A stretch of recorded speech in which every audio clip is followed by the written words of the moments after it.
All right, welcome back to Dr. T's Gee-Rhage. I don't have any improvised intro song today because in this mess I can't find the custom-made Dr. T's license plate. But yeah, thanks for or welcome back to Dr. T's Gee-Rhage. So, as you may already know, a couple months ago at another car show, the hood flew up, and I was like, oh, I'm gonna fix it real good, make it look real pretty, and then paint it and put it back on and all that good stuff. And but I waited till a week before the show to fix the dents and fill the body and all the stuff I should have been doing for the last 2 months. Waited until a week before. Pretty much it probably looks worse than what it was if I hadn't done nothing to it. So, but yeah, it's rat rod life. So, yeah, just kind of did some primering. Did some body filling. Not as good as the first time. So, this time my daughter didn't do the body filling or the painting for me. So it looks like crap. But yeah, just kind of squirted some, took it down to primer. Took about 3 times with the aircraft remover. To take it down to primer, because the black paint I put on last summer came off, and then it took about 3 times with the aircraft remover, which I've never seen before. Usually it takes it off really good, but this time I wasn't having it. It was on there good.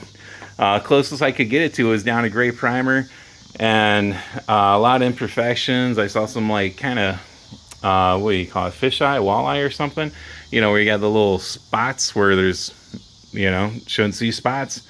I was like, oh, no problem. I got my handy dandy primer filler. That'll fill it all, just like, like body filler, right?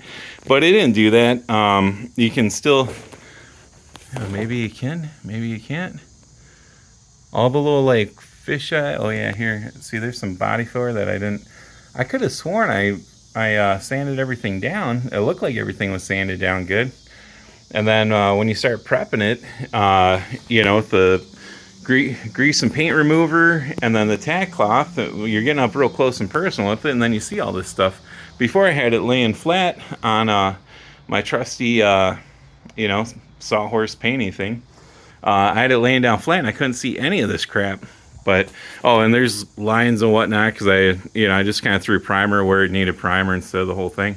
And I even got out my economy creeper here and got up underneath and painted all this stuff, like laid it down on the floor and just painted underneath, because my garage is not really tall enough.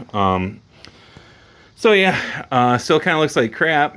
And so my plan, since it kind of looks like crap, and you're going to see like all this here where I messed it up, all this here, nice, crappy body filler work, probably something there where with the ply and putty, didn't really sand it down. It looked like it was sanded down good when I was sanding it, but obviously not. So I was like, when it's supposed to be a flat surface and it's not, because of stuff like that, if you try to paint it, make it look like a flat surface, it still ain't gonna look flat, right? So I had a stencil I was gonna put on the roof, but now I'm thinking, and my dad was even like, oh, you should put it on the hood so people see it. I'm like, no, I want it on the roof, because I already got a hood ornament going there, so I'm trying to not have too many skulls, but that ain't right. There's no such thing as too many skulls. So still doing my little hood emblem. Where's my finger at? Doing my little hood emblem down here. Had to make new holes for it, because before I was way up here. Thought it was too far up on the hood, so this time I'm putting it to the edge of the hood. So I got the space here, all wavy, not looking good. If I put a stencil or something cool on there, it'll distract people from seeing it. So I had this stencil for the hood. I was trying to find just like a skull and crossbones. I didn't want to have a custom one made. This was already on there, and since it's the 250th anniversary of America, I wanted to put this up on the hood, and I'll still put it up on the hood, but since I got all this space here, I'm probably going to at least put the skull there. I might even try and do the skull and the arms and the wrenches on the hood, and then do the whole thing on the roof.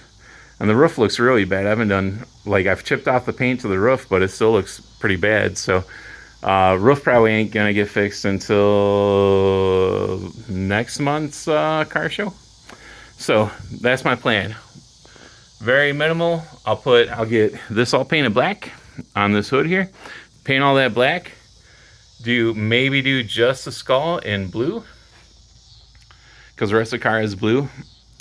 And do the whole thing on the roof when I get the roof done. Or do the skull and like the crossbones on the hood.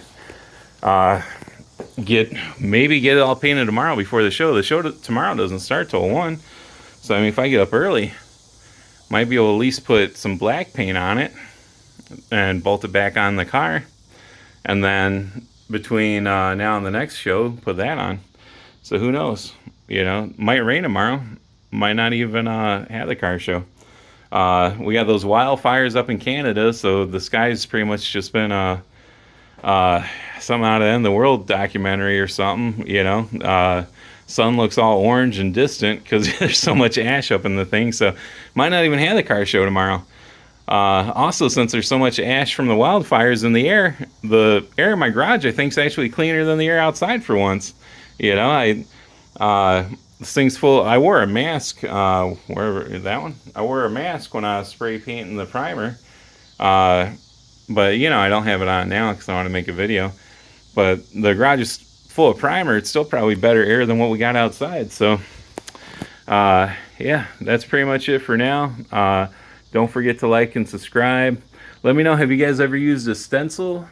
Let me know how it turned out. I figure I'm just going to tape the edges and, you know, just rattle can spray paint it and see how she goes after I get some black on there. So black with like a blue skull on it. And then my little skull horn ornament way down there on the edge of it. Ought to look pretty cool. So, but yeah, let me know what you guys think. Let me know if you have any special techniques for the stencil, because I'm pretty sure I'm going to mess it up. I'm just going to tape the corners and, you know, try not to get any of the paint underneath where the stencil's supposed to go. But I'm sure that that ain't going to work out too well. So let me know if you have any special techniques, because I never did a stencil before. All right. Until next time, don't forget to like and subscribe.